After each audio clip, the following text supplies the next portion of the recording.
going to explain what's been going on in Tallahassee.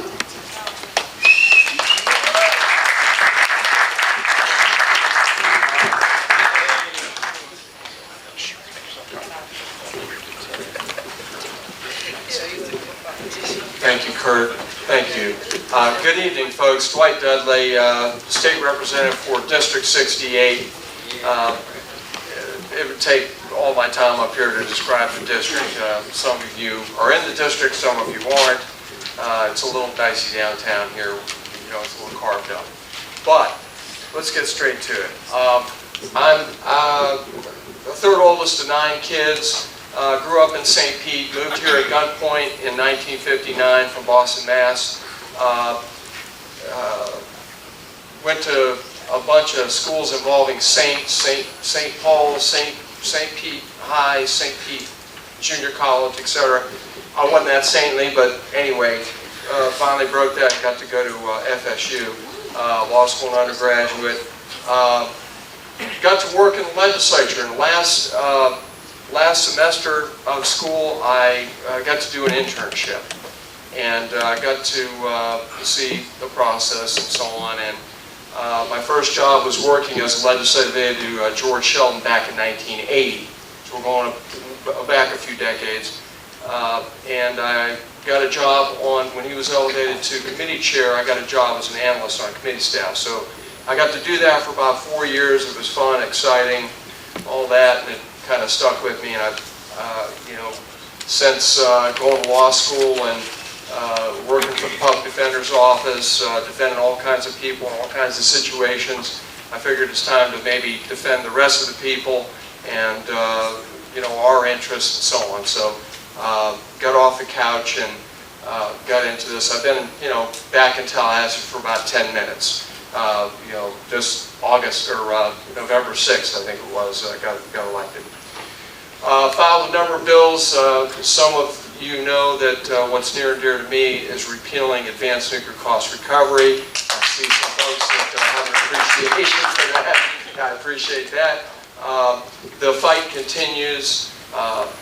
Filed a bill to do just that, to repeal the advanced nuclear cost recovery, also known as utility tax. For those of you who don't know it, if you look at your bill close enough, you're going to see that the power company is taking money from us every month, right? If you're a Duke customer, you're paying. And they've already taken about $2 billion. They were going to rebuild Crystal River 3 against everybody's advice not to. Finally, they caught on toward the end, and now the great idea is to have it sit there for 60 years to decommission it. I know that's a beautiful thing in Florida. Maybe we do some ecotourism up there and show what not to do with nuclear facilities. A variety of other bills that I filed. One that is near and dear is a distributed energy bill. PW Ventures, basically a company, I think it was Pratt Whitney, wanted to sell the extra energy they were generating on their building. And of course the PSC didn't like that.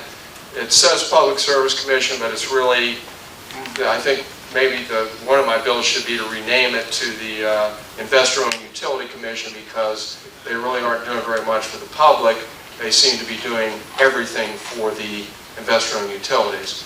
And sadly, they've been appointed for the last 30-something years. It was supposed to be an improvement over the elected commission. There were some issues of corruption and so on back then.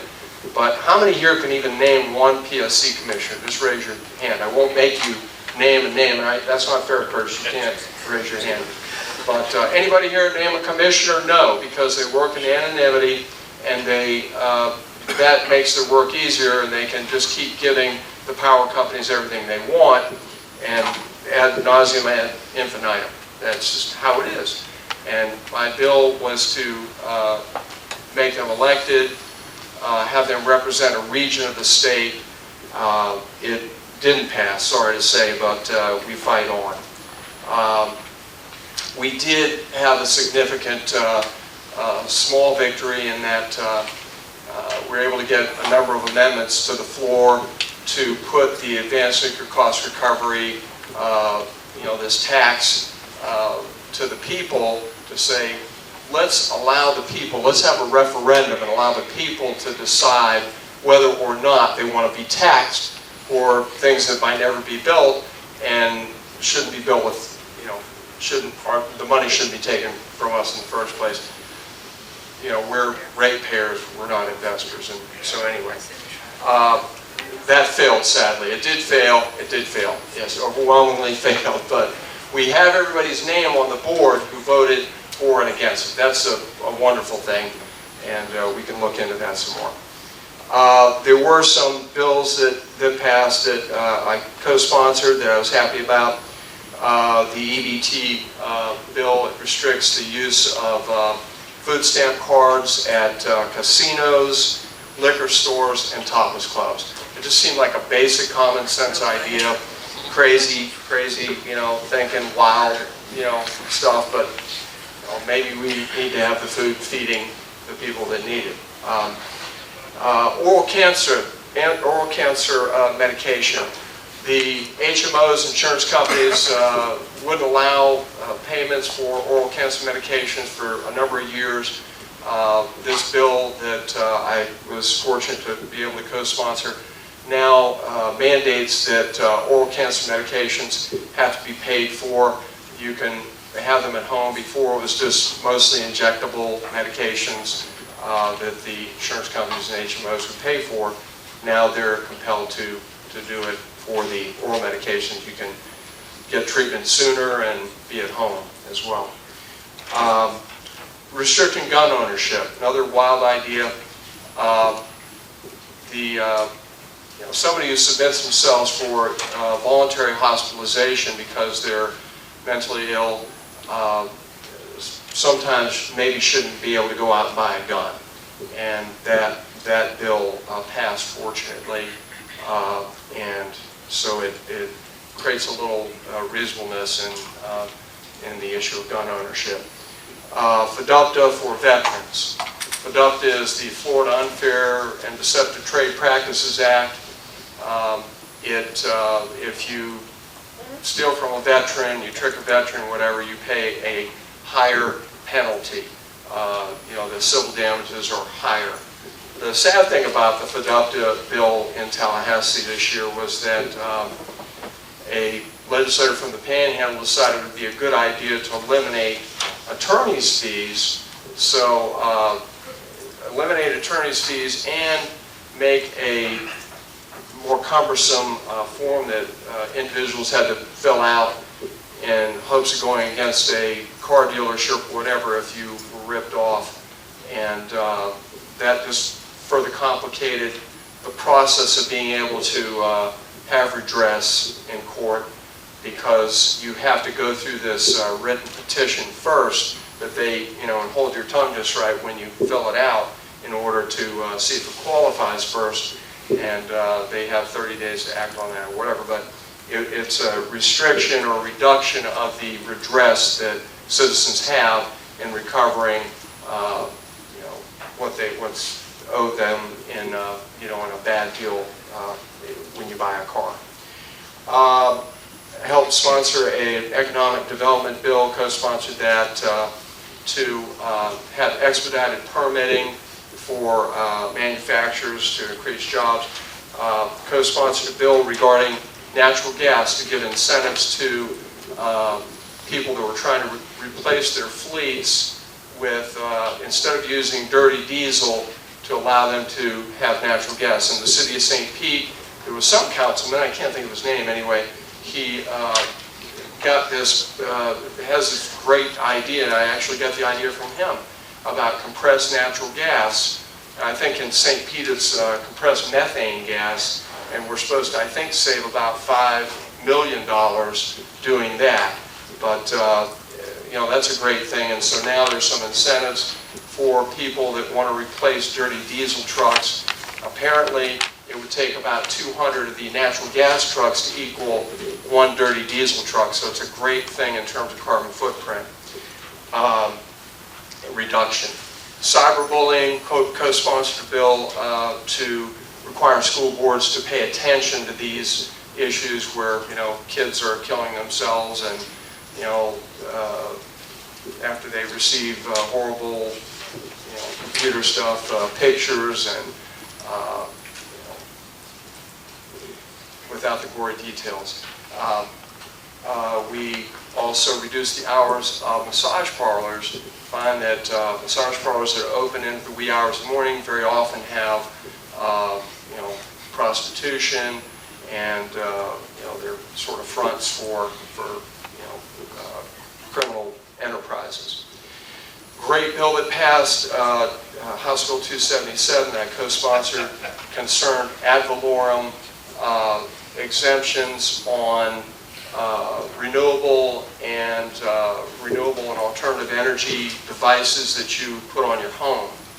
And this is an incentive for people to put panels on their homes, wind turbines, geothermal, whatever the renewable alternative energy device might be, that the tax assessor can't tax you into oblivion. If you have expensive solar panels on your house, they can't increase your property tax. So it's an incentive for people to utilize all the renewable and alternative devices that they can on their homes. Had co-sponsored a bill to require accountability for incentives for corporations. In Florida, since 1995, I think through 2006, about $1.7 billion was given to companies. Only about a third of it was fully accounted for, and it just kind of made sense that we have greater accountability for the companies to get these incentives.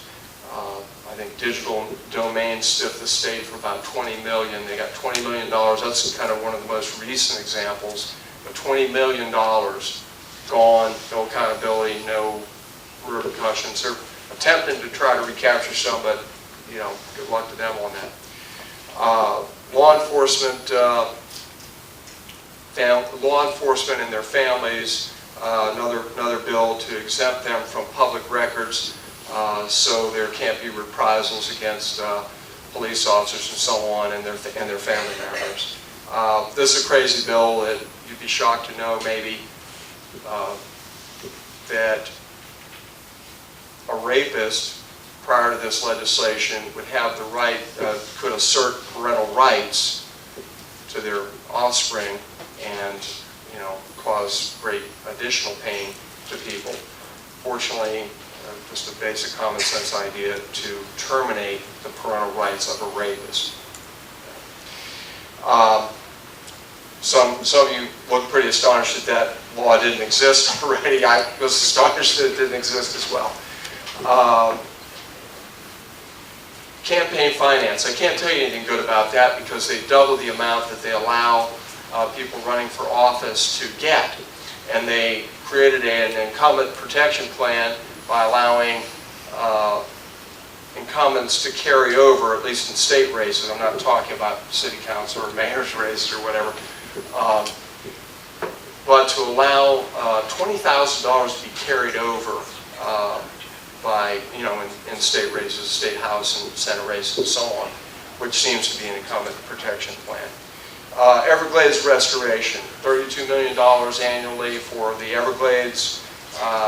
Some new requirements concerning numeric nutrient criteria. So some money for that, surely not enough. Fracking, this is a fascinating bill. It sounded like a really wonderful thing because this bill was going to list all the dangerous and horrible chemicals that they might use to frack, which in some places has poisoned groundwater and so on. And Pennsylvania, if anybody's seen Gasland, but so this sounded good.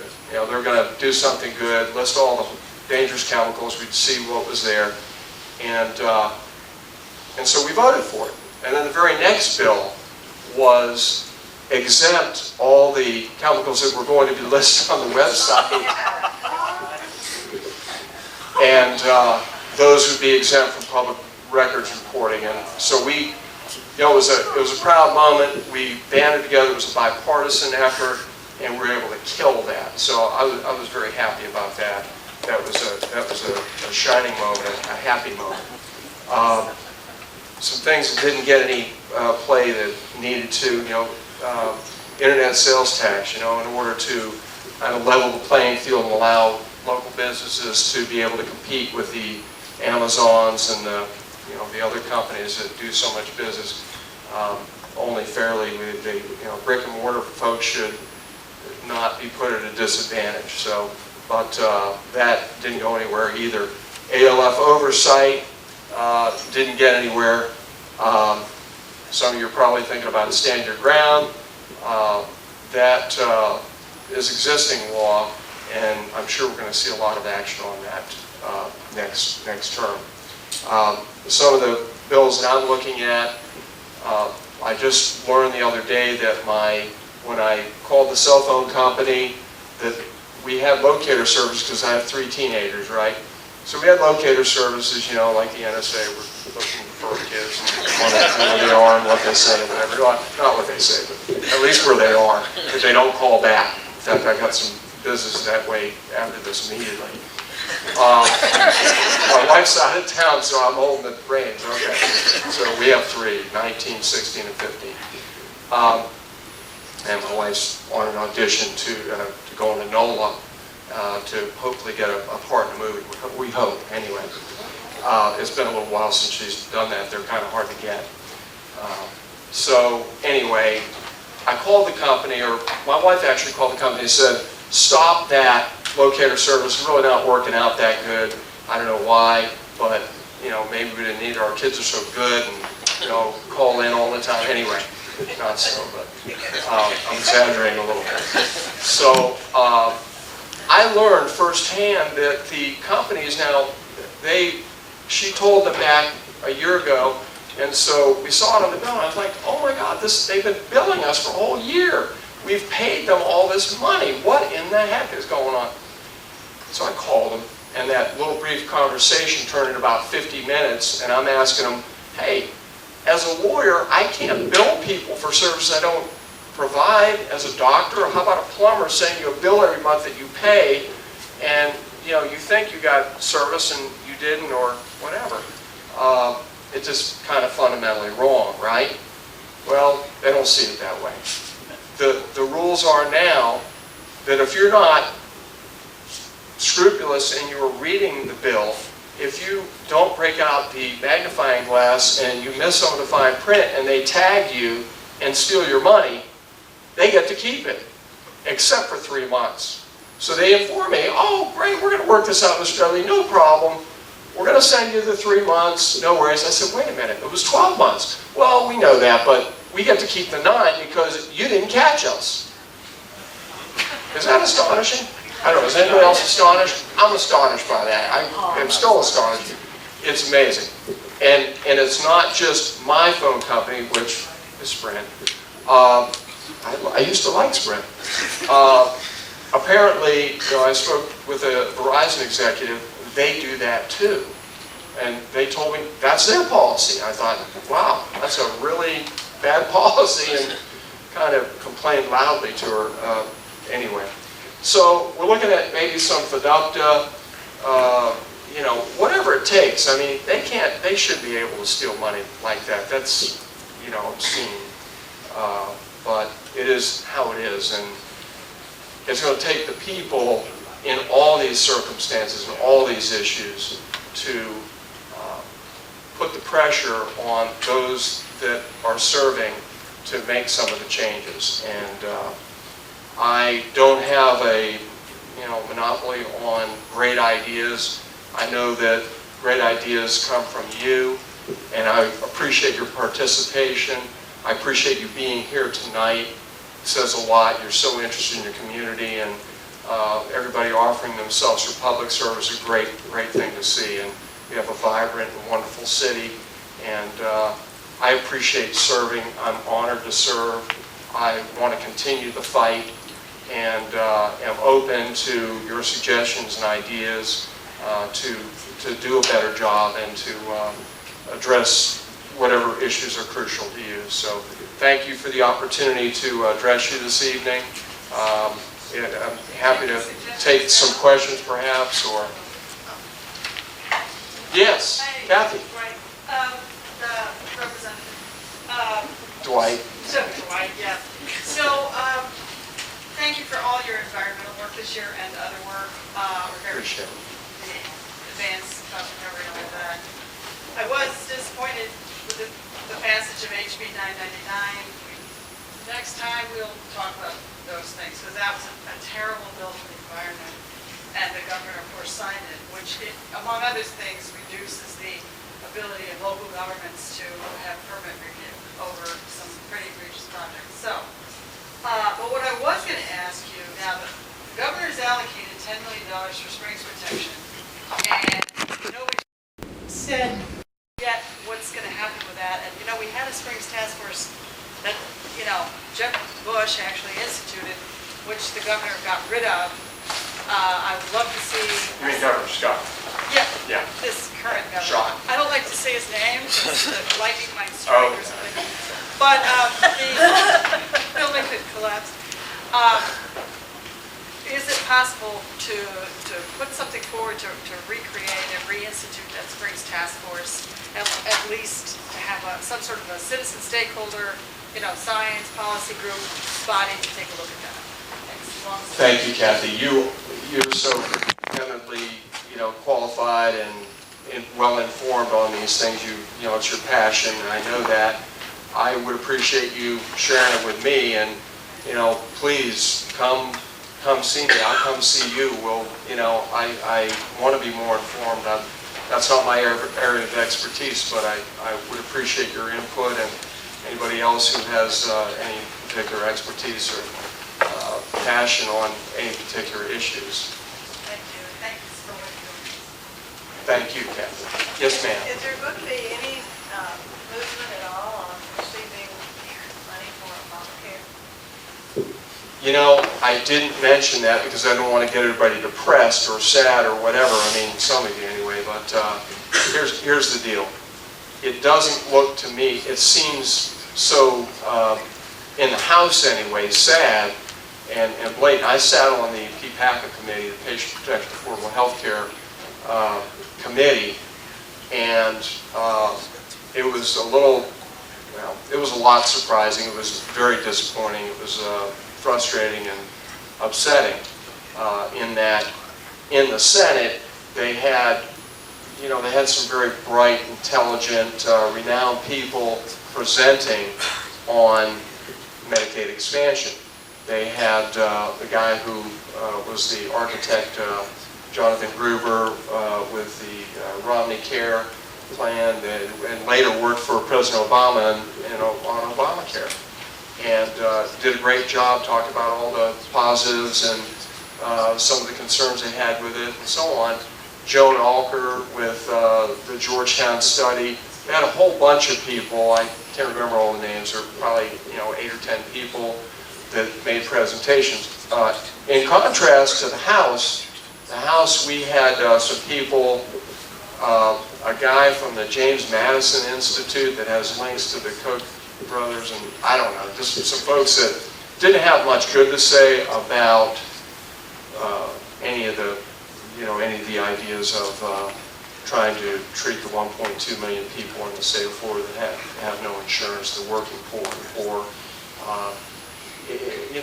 If I passed a bill that cost business and industry $250, $300 million, there'd be some yelling and screaming about it. And so I don't really understand how the majority, the House and in the House can do what they're doing, because it is going to cost business and industry a whole bunch of money. To give up $51 billion, we're a donor state. It's not like we don't deserve having some of this money. And look at the Senate. Look at the Florida Senate. Even though you have a majority of Republicans in the Senate, they were able to come together in a bipartisan way to agree to pass a bill. And it passed 38-1. The lone no vote was our local senator, not naming names. Anyway. So anyway, I don't hold a lot of hope out that the speaker is going to have a metamorphosis or epiphany or whatever, and all of a sudden agree to do it. I don't think that's going to happen. I think pressure from the voters, from the people, if you want to advocate for that, you should get busy. Yes, Bill. Sir, you've got a year or so to go before you have to run too hard. I wanted to ask these candidates who are going to show up also a question that maybe you could reflect on as well. Sure. We just learned that the city is using Roundup and suggesting that citizens use Roundup to get rid of weeds and things that they don't, any kind of plant material they want to get rid of. Just learned this afternoon, and I was curious to see what our candidates, and maybe you, sir, too, at the state level, think about. So this is a product that we know is killing bees and butterflies and staying in plants and killing plants, and animals that use those plants, and sticking with plants for generations of the individual plant. Please tell me what you can do about that as candidates and as elected officials in this city. Who ordered it and where did you find that out? A city employee went to a person's house who had complained about getting gutter cleaned out. They said, well, it's actually your job to do that, but if you want to do it quickly, just use Roundup. So I don't know if there's a printed policy somewhere, but I'm very concerned that we're doing that with an official organization. I'll ask about it, okay? But we have 2 sitting council people here. Exactly right. Hopefully tomorrow we'll find out about that, because Roundup is not a good product to use. Excuse me. I worked for the city of St. Pete for 5 years as a horticultural specialist too. The Roundup that we use in the Parks Department, and again, I did this every day, day in and day out. We have certain Roundup for curb spraying throughout the city, and then there was certain Roundup for medium right-of-way and medium maintenance spraying. So it depends on the material in the area that you're spraying. That's how you go on which Roundup you use. Now the Roundup that we use when I worked there, I just resigned in December, to pursue other things. It was a glyphosate extra, and we used the pre-emergent and also a different herbicide for plant beds and plant material. What herbicide was that? What was the name? As an alternative. It is an alternative. It kills weeds only. It doesn't kill plant material or grasses. It's an image. That's what it is. It's called the image. Image? Yes. Thanks. IMAGE. And we use that stuff very carefully. I mean, we had to take a state test for it and get licensed through the UF department, which is our horticultural department up in Seminole Park. So it is regulated. I mean, and even small business owners with their own lawn service have to take a BPM class, and they should have the sticker showing that they took that class in order to even spray around. Trevor, I can go out and buy that stuff and squirt it anywhere I want. Well, you can go buy it at a Home Depot, but it's not going to be the same Roundup that we use with the Yours is city. even worse. Right? I know they sell a concentrated product, I think, or they used to anyway, at Depot and Sam's, and I appreciate you bringing it to our attention. I mean, I think a lot of people might be ignorant about that, and clearly it's important. Killing bees is a bad thing. Can we just take 2 more questions? So 2 more questions. Okay, yeah, Leonard. Hi, Senator Senator Dudley. My thing that's gotten me particularly upset over the last few years, along with other homeowners, is the citizens' insurance prices. Now, it's hard for when somebody figures out the cost of insurance, usually it's a specially trained accountant, an actuary. So for now, since we can't get a price reduction, it appears, what about a back of the napkin type calculation sheet so that I know on my bill, which went up 500% in 1 year, right, that it's being calculated right and it's not being stuck just to me, right? Because how could a commercial insurance company insure my house for like 15 years for $500 or $600 a year, and all of a sudden nobody can afford to do it for for less than $2,500. Just doesn't make any sense. So we need to know how they calculate it out, and what are they basing it on? Are they basing it on my house blowing away once every 5 years? I mean, We could devote hours to that topic. That it is a critically important topic. I don't think anybody has any great answers, or at least I haven't heard any yet.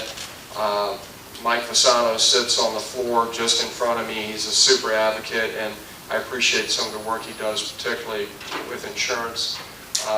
That's not my area of expertise, but I have been talking to people who know a lot about it, and they're kind of weighing in, and I am looking at it, and I plan to offer some solution, some improvement, the situation is horrific.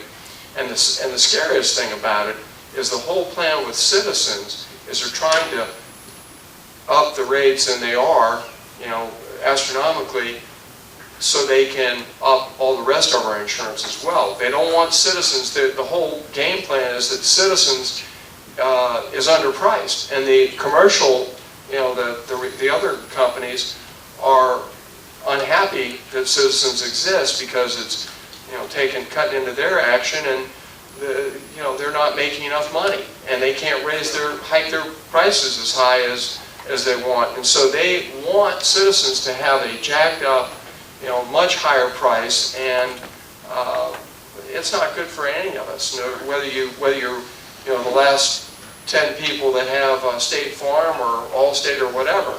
I happen to be one of the last 20 people that have State Farm, but anyway. I think it's a rigged system, but I guess the suggestion was instead of establishing the rate as a little stepping stone, just force them to have a calculation worksheet. That way, the people, if you're in a fortress, right, in a non-flood zone, you're like, wait a minute, here's your calculation sheet, something doesn't look right.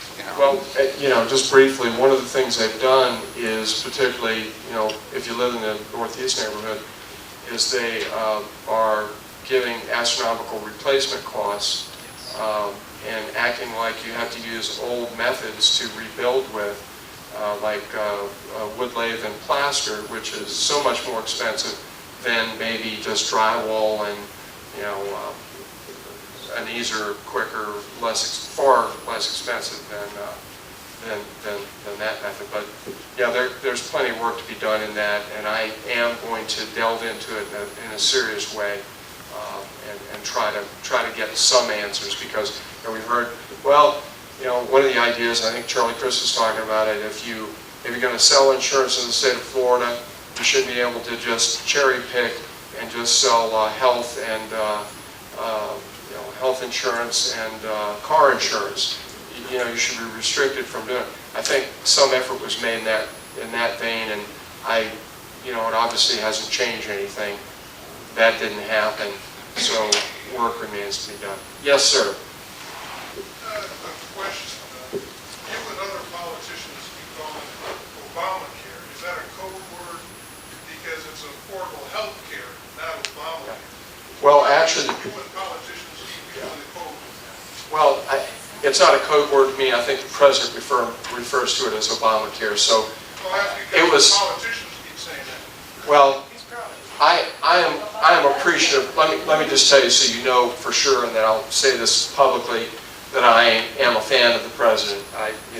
And that I think that affordable health care is a great thing, and no offense intended whatsoever, nor do I see it as a code word.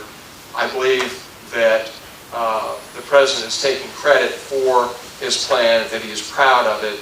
I think it's great. I would love that it be better, but I'm not shying from the fact that I think it's an appropriate thing, and that I believe the president is calling it Obamacare too, and whether, so anyway, it's not code for me, okay, just so you got that clear.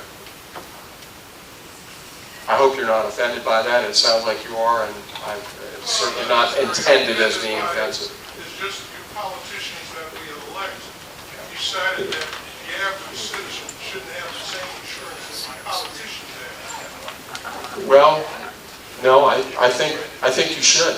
So I hope you don't overgeneralize and lump me in the pot, because I think everybody should have health care. Okay, and I fought for that on the health care committee, the Patient Protection Affordable Health Care Committee. Okay, yep. So, I agree with you. Yep, last question. Last question. Judy. Anybody? Okay, Dean, Yes, ma'am. what's your take on House Bill 87 on foreclosures? I voted against it. I felt like, while I'm appreciative of the need for realtors to be able to sell more property and there's a huge backlog, it really seems very obvious to me that the banks are the choke point, they're the bottleneck, that they have all these properties off their books for a reason. They don't want to pay the fees associated with owning the property, the taxes, the cleaning them up, making them appropriate, following city codes, so on and so forth. And it seemed very dramatic and extreme to go from a 5-year plan, 5-year time limit, down to a 1. And I think they have not solved the issue in the bill that passed, that 274,000 cases of fraud. Some of these mills, the robo-signers and so on, flooded the market with all these fraudulently processed foreclosures. And you have innocent people, some folks that have been done irreparable harm by that. And I don't think money damages are a good answer to that. I think what they call specific performance, meaning you get your house back if they took it from you and it was fraudulent and it was wrong that they took it. Albeit there are probably a few people that can get back in the house. But anyway, so I voted against it, and I got a big whopping F from the chamber for being, anti-business because of that. But I think it's just a fundamental fairness issue, and that's why I voted against it. Thank you. Sure thing. Thank you, folks. I appreciate it.